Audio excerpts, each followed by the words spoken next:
So since wala pa kita sa aton nga PowerPoint, we will just have to open our ears. Amen? Because wala kita sa lantawon.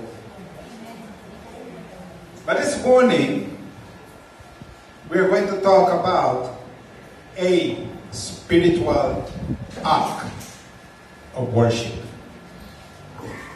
A spiritual act of worship. Sa ato na members of the board, if you will recall, sa pag-umpisa sa tuig, nag-set kita sa monthly theme. And August is worship. Ang theme natin for August is worship. That is why nagayunan kami ni Grace, Sister Grace, as to having a one-day activity for our worship team. And the youth is also talking about having a night of worship. Because it is worship month. Kung mag-aisip kita sa worship, what does come to your mind? Anong una na nasulod sa aton nga pauna-una pag nabatian mo ang word nga worship? Dayaw, ampa, palakpak. Di ba? Those are the things that goes through our mind when we think about worship. Now, it is a fact that worship is innate in every human being. Ara sa tagipusoon sa tao ang pagsimba. In fact, wherever you go, whatever part of this world you will go, you will see people worshiping. O galing lang kay iba-iba ang object sa worship sa tao. Mayroon na kasimba sa adlaw. Mga American Indians worship the sun. Mayroon na kasimba sa mga idols. Iba-iba ng mga ribulto. Mayroon na kasimba sa tao. Di ba lang? Gina-idolize ang artista or ang athlete or ang musician. No?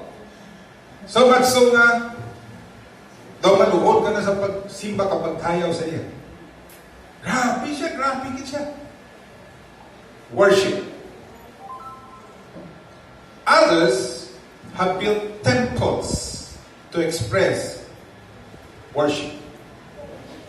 And also, if you are familiar with what we call ziggurat. Ziggurat is a sort of a pyramidal structure. Apat, may staircase sa kilid going all the way to the top. Kag dara kita sa pukatol sa pyramid, dara sila nag-offer sa ilang mga sacrifices. It is called ziggurat. Kaya stairs siya nga pyramid. Iblain man niyang pyramid sa Egypt, nga nahimo siya nga lulungan.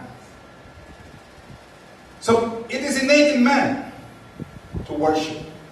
And the first recorded worship of man in the Bible, okay, is in what chapter? In what chapter of the Bible is the first recorded act of worship? Genesis 2? Are you sure?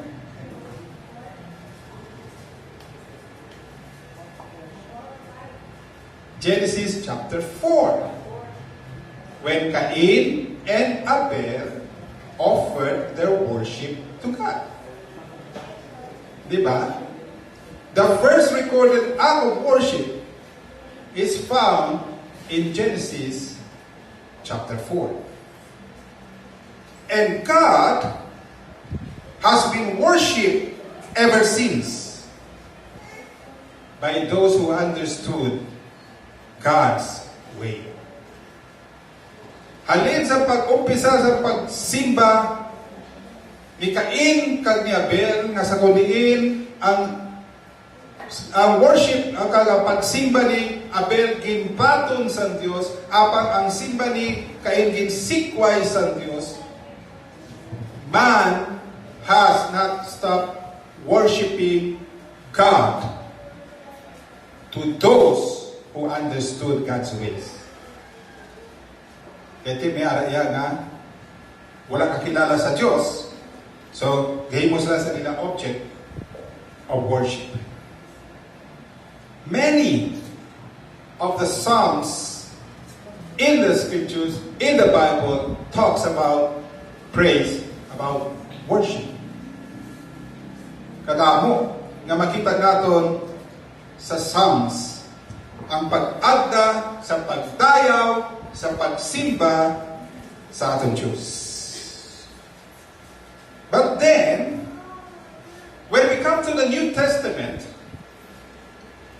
Paul the Apostle challenged believers to worship God in a totally radical, different way. Did you know that? Did you know that Paul the Apostle challenged the believers to worship God in a totally different or in a radical way of worship? And that kind of worship is a spiritual act of worship, which we can find in 2 verses in the Epistle of Paul to the Romans. Most of us already know, have heard this passage, probably we already have heard some preaching from this passage, but allow me to speak from it again today as we focus on this theme, worship, for this month. If you have your Bibles with you, please open to Romans chapter 12, verse 1 and 2. 2 verses lang kita. Romans chapter 12, verse 1 and 2. So anyone who has a Bible in his hand, whether it is electronic or printed, please read with me. Beginning from verse 1, it says, "Therefore I urge you, brothers and sisters, in view of God's mercy, to offer your bodies as a living sacrifice, holy and pleasing to God, that this is your true and proper worship. Do not conform to the pattern of this world, but be transformed by the renewing of your mind. Then you will be able to test and approve what God's will is. His good, His pleasing, His perfect will." Let us pray. Father, thank you for your word today. Lord, as we focus on worship for this month of August, may you indeed increase, may you indeed enhance, may you indeed move in our hearts to give you what is true and proper worship. Lord, speak to us through your word today, and may you be glorified as we give ourselves to worship in this month of August and the days and years to come. We thank you, Father. This we pray in Jesus' name. Amen. So as we take a look at this passage, very short passage, allow me to share to you what this passage implores. Ano bala ang gusto gid nga ipaabot ni Paul sa mga tumuloo with regards to worship? Remember we said that ever since man has worshipped God through sacrifices, through altars. Pero pag abot sa New Testament, si Paul nag-come up sa totally radical way of worshiping God. And that is what we just read in Romans chapter 12, verse 1 to 2. So in this passage, first and foremost, a spiritual act of worship is a thankful act. Isa ka buhat na may pagpasalamat. A thankful act. All of us have been taught the magic word. And what is the magic word? Thank you. Tanan kita gintudluan nga mangin mapinasalamaton. Amen? Kag tanan kita karon nga naging ginikanan kag mga lulo kag lola nagatudlo sa aton kabataan kag apo sa pasalamat. Not only it is being taught in the home, but it is also being taught in school. You must be grateful. Amen. In fact, when we take a look at one of the stories written by Luke in his gospel, siling ni Luke may isa ka tiniwon nga sa kundin na pulo ka mga lepers na palapit kay Jesus ka magsiling, Lord, palihog lang, ayuha kami. Siling ni Jesus, lagkat, ayaw na kamo. Siling sa Biblia, samtang nagalakat sila, nag-alayo sila sa ila nga leprosy. Saan natin parahan? Sa isa. Okay? Isa lang. Nga nalapandan niya, ha? Ayaw din ako. What did that only person do? Nagbalik kay Jesus. Para pasalamat. And what did Jesus say? Were there not 10? Yet only one was able to give thanks. A Samaritan. Ouch. Isa katampak sa kuya sa mga Hudiyo. Isa lang din nagpasalamat. Samaritanhon pa. Ang sila nga napakalaot sa mga Hudiyo. Why? Because it is clearly seen through this passage that God expects us to be thankful. Amen? To be thankful. In fact, the Bible has about 100, or rather, the Bible has the word thank or thanksgiving 100 times. Wala napon pa sa ibang pang form sa pagpasalamat. Just the word thanks or thanksgiving is written in the whole Bible 100 times. 100 times. Balik kita sa verse natin, Romans 12:1. Siling ni Paul, therefore I urge you, brothers and sisters, in view of God's mercy, to offer yourself an act of worship. I urge you, in view of God's mercies. Now we should understand that Paul did not plant that church in Rome.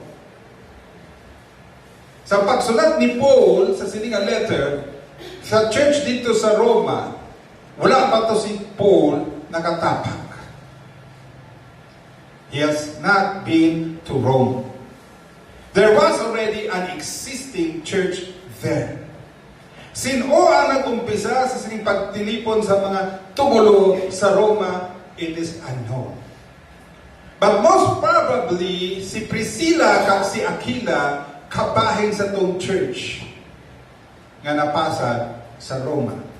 Nga aman kay sa Acts chapter 18, mabasahan naton, nakita ay si Paul kag si Priscilla kag si Aquila sa Corinth, pero siling sa Biblia, bangod ining mag-asawa gintabog halin sa Rome. Because there was a time in history, during the time of the apostles, nga gintabog sa emperor ang tanan ng mga Hudiyo nga sa Roma. Driven out from the city. Bangod sa kainit sa ulo niya nga mga Hudiyo hindi magsimba sa emperor. So this was a church that Paul was writing. And what was the purpose of this book? 16 chapters. The very purpose of this book or this epistle is to solicit support. Kabalo ka ba? Solicitation letter din ni Paul. Abi mo, kamulang ka na solicitation letter? Kita lang. Si Paul nag-ubra ba? Nga man, ang katuyuan ni Paul, among nga, pagkatapos ang iya ng third missionary journey, kung wala lang siya kuntanin na priso, nga magadala sa gospel sa Espanya, sa Europa, kag sa diin pagid na pwede niya madala ang gospel. And he wrote this letter to solicit the support of the Roman Church. Amo ni plano ko, buligin nyo man ko ay. Yung plano ko yung mahapit na sa inyo. Para pakamayuhon ka mo. Pagi sa pag-minister ko sa inyo. But I need your support for the ministry to Spain and onwards.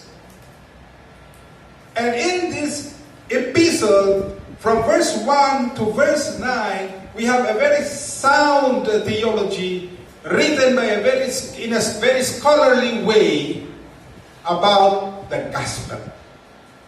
It's about the gospel.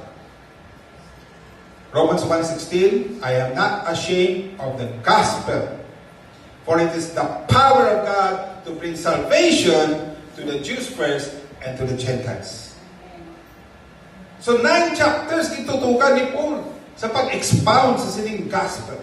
How God in His mercies allowed man to receive righteousness that is in Christ Jesus. A very sound, very lawyerly approach sa pag-expound isang gospel. And verses 9 to 11, ginhatagan kita ni Paul sa isa ka matahuman nga exposition sa state sa Israel in relation to the gospel. Paano karon ning mga Hudiyo nga sila ang una nga nagbaton sa revelation na nungod sa Diyos. In fact, the first 20 or 39 books in the Bible were written by Jews. Sila ang una nakabaton sa revelation. Karon, ang Gentiles nakabaton sa kaluwasan. So, again, 9 to 11, inplastad ni Paul. Naabot ang kaluwasan, ang gospel sa mga Hudiyo, bango sa mga Gentile, bangod nagpatika sa tagipuson ang mga Hudiyo. If the Jews had accepted Jesus Christ as their Lord and Savior, tapos na istorya. But because they rejected Christ, it opened the doors for you and me to be saved. Palagpakan natin si Lord. The mercies of God. So siling ni Paul, in view of that mercy of God, okay, bangod, siling ni Paul, therefore, bangod, nakabaton sa sining kaluoy sang Dios nga sa kundiin gin-open sang Dios andaran agon to ikaw kag ako magaluwas. Ano dapat mo imon? Sining ni Paul, offer the true and proper worship. In other words, our worship is our thanksgiving because of the mercies of God. Amen, church? Kung nga magasimba kag nagasimba kita, bangod ini ang aton pamaagi ang gusto makapasalamat kita sa Diyos. Kay naluwas kita. Ang balin imo kaingot pasalamati ang Diyos sa imo kaluwasan.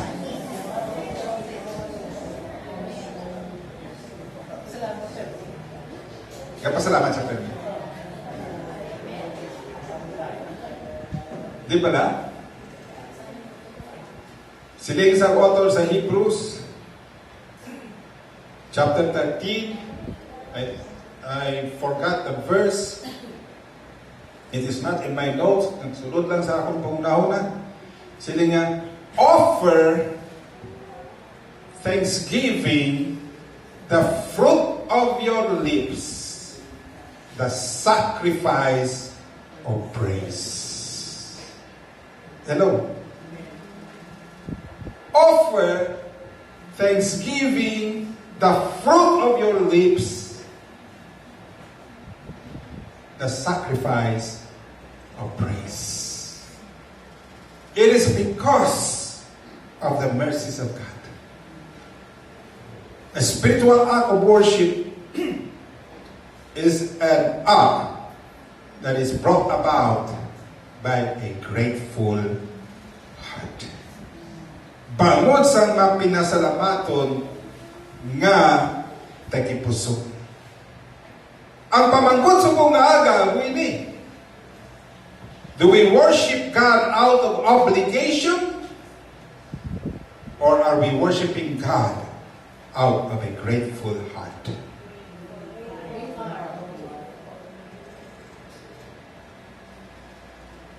We should offer our worship out of a grateful heart, in view of God's mercies. Second, we see here from Paul's writing with regards to this spiritual act of worship, this radical form of worship that Paul introduced to the church, is that it is a totally sacrificial act. Totally or total sacrificial act. Why do I say that? Kabalo kita tanan nga in the Old Testament, worship was through animal sacrifice. Mahimo lang nga masimba mo ang Diyos kung may ihalad ikaw nga ginkatay na sapat. Hindi Cathay Pacific, ha? Cathay na sapat. Ihaw ito yung lutuon ito eh. Anyway, animal sacrifice. Paano ini na-introduce sa system sa worship sa mga tumuluo sa Diyos?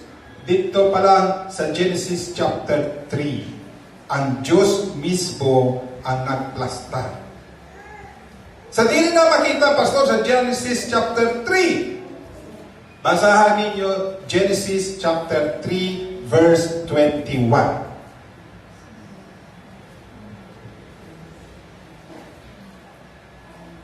Oh, sige ko basahan nyo. Pwede kayo sa pinagabasa ko. Nabili nyo ang churros nyo? Nanan ko mabibasa na po. You see? You see what happens?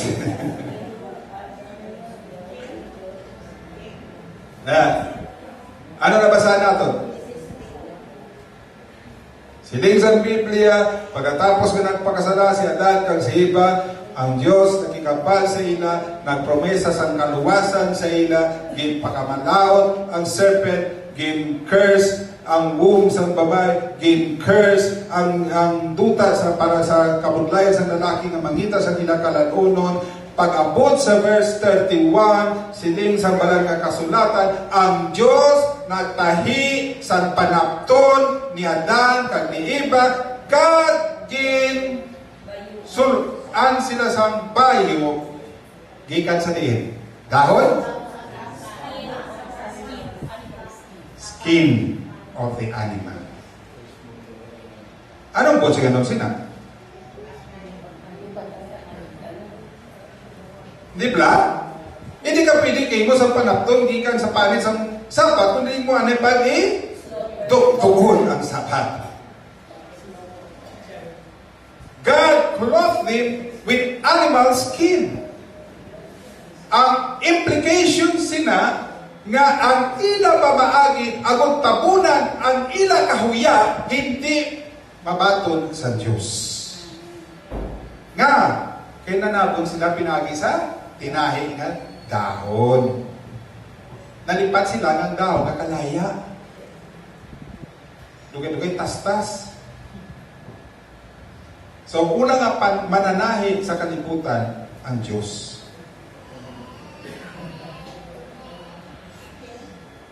Gintabunan ang ila kauya, pinahagi sa panit sang sapat, na agay sang tugo.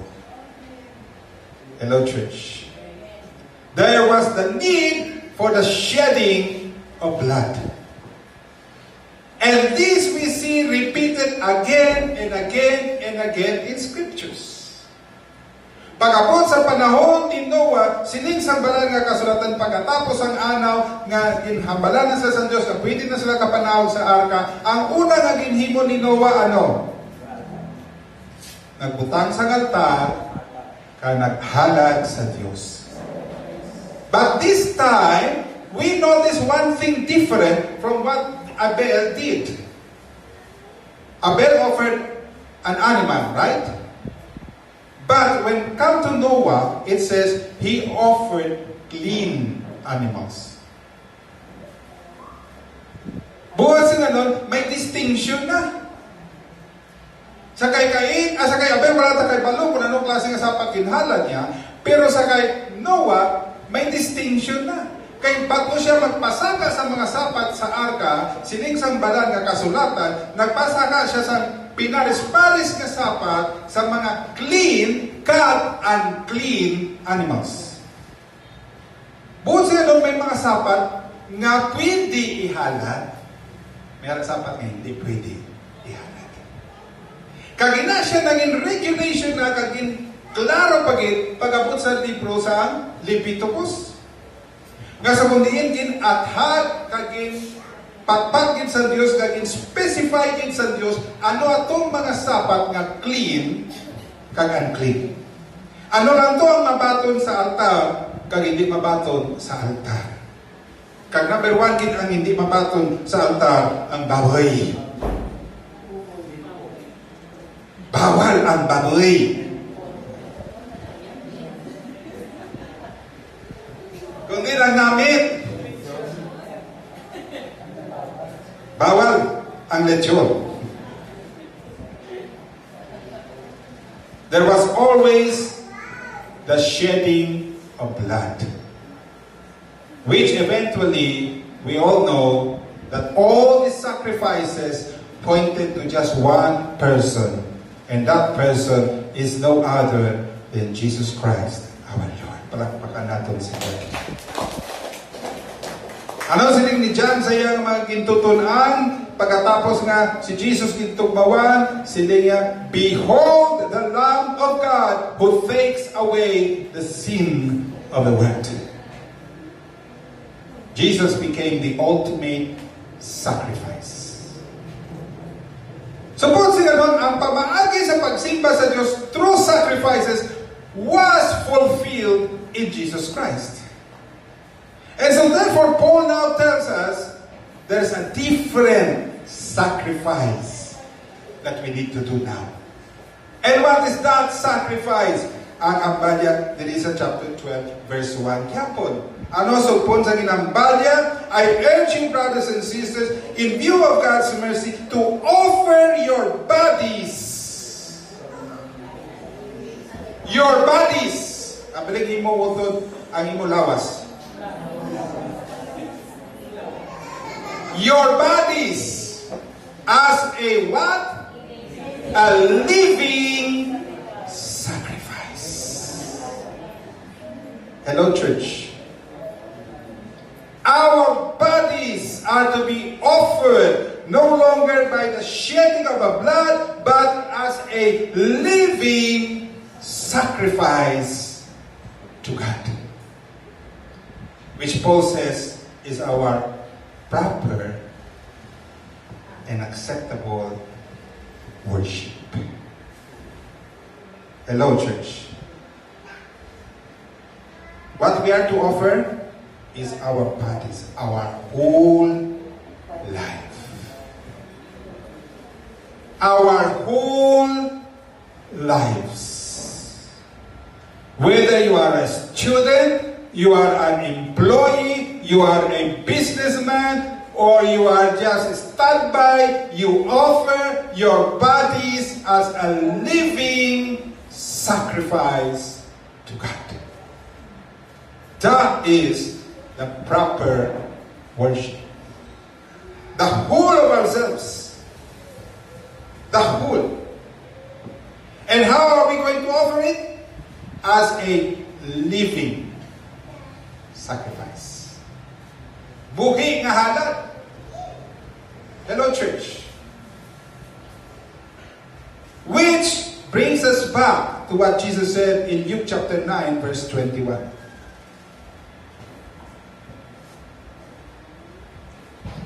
If anyone would come after me, he should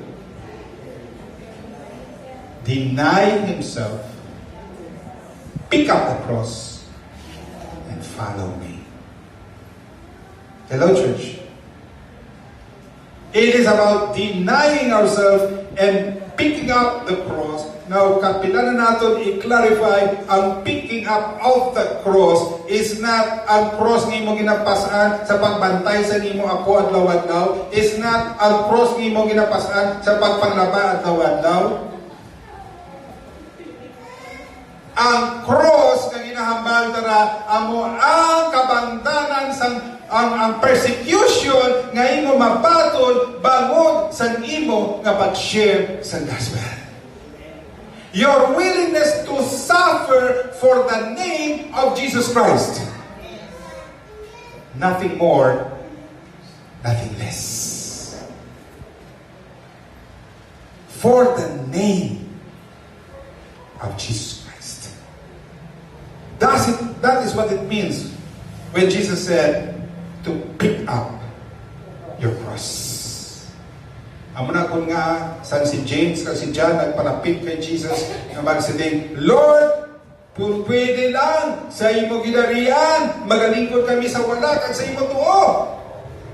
Hindi man sila bugalon, no? Wala kang tuo kita ni Jesus. Grabe hindi magulutod gani. Dayawin ko. Sila ni Jesus, kaya niyo pala pasalo ng cross. Ginapasahan ko. Lord, kaya naman. Well and good. Ay kaya nyo. O galing lang kayo, wala sa ako ng poder sa pagbutang sa inyo sa wala sa akong tuwa. And who was the first martyr among the apostles? Acts chapter 11. Who was the first martyr among the apostles? Stephen was a disciple, the first disciple martyr. But who was the first martyr among the apostles? James, the brother of John. Siya ang una-una gid sa mga apostol nga gintugdo sa espada ni Herod. Hello? Are you willing to take the cross for the name of Jesus Christ? It is a sacrificial act. It is a living sacrifice. And why should we offer our bodies as a living sacrifice? Paul says, it is your true, take note, it is your true and proper worship. It is not about clapping your hands on Sunday. It is not about singing songs. It is offering your life to Christ for His purpose, for His namesake, for His glory, and for the furtherance of the kingdom of God.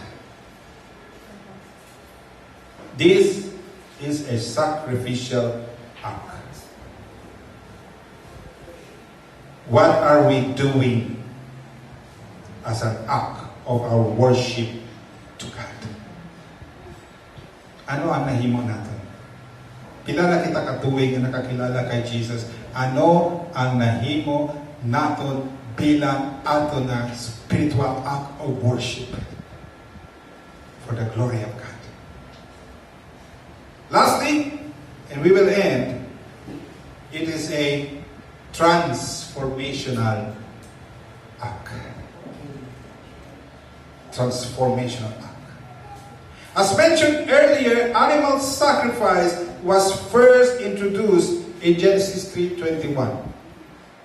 And the acceptable kind of worship in animals were specifically, explicitly mentioned in Genesis chapter 8. Clean. And it is also clear that in the book of Leviticus, when the tabernacle was established, the worship of God as a revelation from God was established, that God has specified specific animals only to be put on the altar. Klaro kinakayo. Anong implication sinitanan? Isa lang. God is a meticulous God. Hello, church. Mitikuloso ang atong Diyos. Hindi basta-basta lang ang pwede mo maalag sa iya. Hello? It has to be according to what He has specified. What He has specified. Now, Paul urges us to offer our bodies as a living sacrifice, holy and acceptable before God. That is our true and proper worship. And that holy and acceptable is now defined in verse 2. What is holy and acceptable worship? Holy and acceptable life. It is a transformed life. Hello, church. A transformed life. Not simply a believer in Christ, but a believer who has gone through transformation. Sining ni Paul, do not conform to the pattern of this world, but be transformed by the renewing of your mind. And then, hiya kasupon, you will be able to test and approve what God's will is. Mahimo lang nga imo ginabuhat kag bilang imo nga paghalad sa imo kabuhi sa kay Lord, acceptable, proper, holy, kung ang inang imo nga kabuhi nakatraangkon sa natawag nga transformation. Kasi noon, hindi ka amo kiyapon. Hindi ka si Jesus, the same yesterday, today, and forever. Hello, church. There is a need for a transformation to take place in our lives in order to be holy and acceptable sacrifice before God. And that transformation takes place first by avoiding the pattern of this world. And I already defined this before. I would like to define it again. What is it to be worldly? What is the pattern of the world? Let us go to 1 John chapter 2, verse 16. Worldly means the lust of the flesh, the lust of eyes, and the pride of life. That is to be worldly.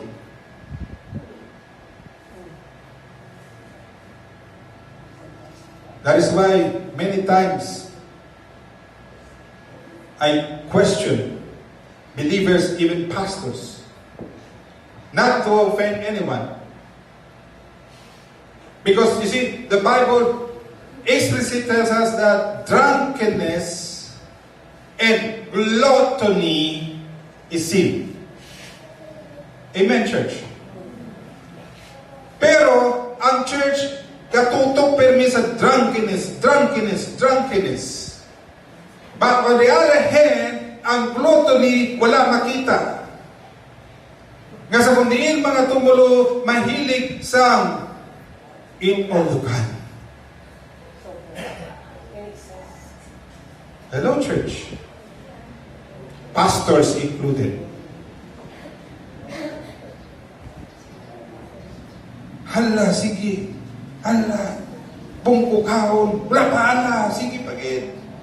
Gabutog na dyan. Tiki, ito yung kamahal para daan pa, 699? Kundi. But what happens, church? Gluttony. Gluttony. We need to renew our mind. Hello, church. We need to renew our mind. We should not, or we should avoid the pattern of this world. Anong purpose ng eat all you can? Ano ang purpose ng only rice? Ang purpose ng eat all you can, kag only rice, amo ang pag-satisfy sa lust sa atong flesh. If you may notice, church, it is to gratify this lust of the flesh. Bisan busog na kay only, isa pa!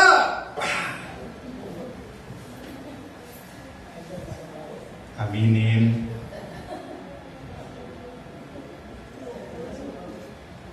Hello, church.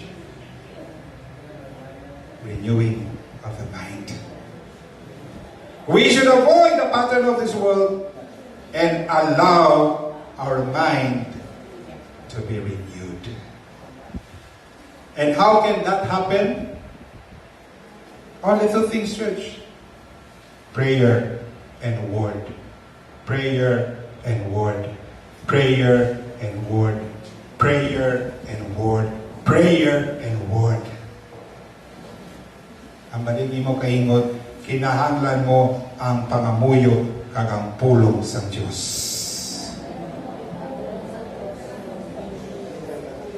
Hindi ba laging amba na itong bagulang?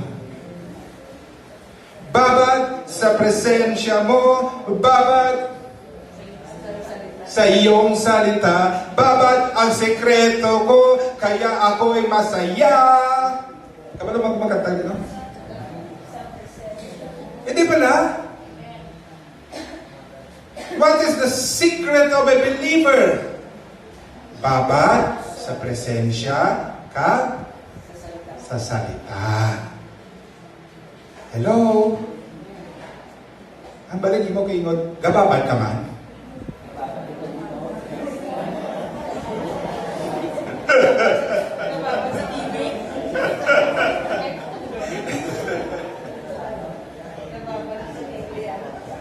Ouch.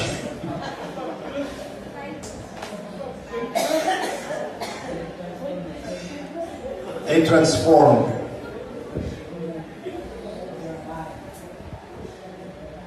We can only offer a sacrifice that is holy and acceptable when we have a transformed life. Church. transformed. Because when our mind is being renewed, Paul says we will be able to test and approve what God's will is. His good, His pleasing, and His perfect will. Kundi, kung ano man ang inabuhat mo, sigurado git bato ni Lord. Kaya man nakababat ikaw sa presensya, kag sa iyang salita, kag namalad mo ang iya kabubuton. Hello, church. Are we undergoing an intentional transformation? I use the word intentional because unless you act upon it, there is no transformation that will take place in your life.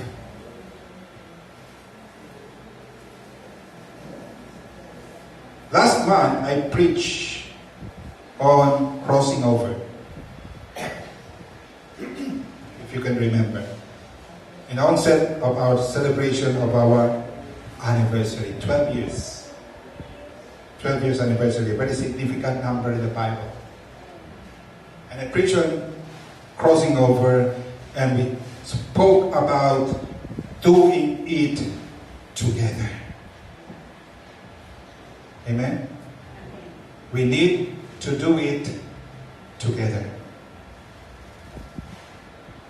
And in relation to that challenge, as we come into this month of August and celebrating worship, we can only do it together if all of us are willing to offer our spiritual act of worship to God. Hello, church. Mahimo lang nga makaupod kita tanan sa paghimo sa bulaton sa Dios nga makapahamot sa iya ayon sa iya kagbubuton kung tanan kita nagahimo kag magahimo sa pag-offer sa naton nga bodies and living sacrifice that is true and proper worship to God.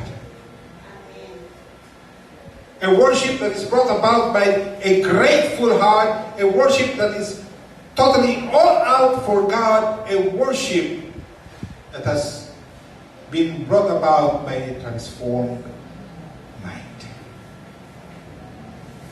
This morning,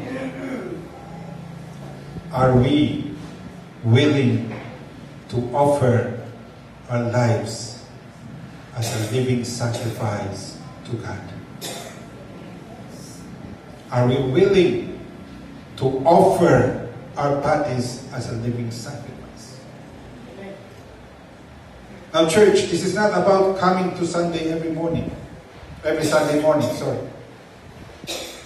This is not about clapping our hands. This is not about singing songs. This is not about attending Bible studies. This is about doing the work of the Lord. Offering our bodies as a living sacrifice in order to do the works of the Lord. And what is the work of the Lord? Is to present His kingdom to the outside world. We already have the kingdom of God. We already all are in the kingdom of God.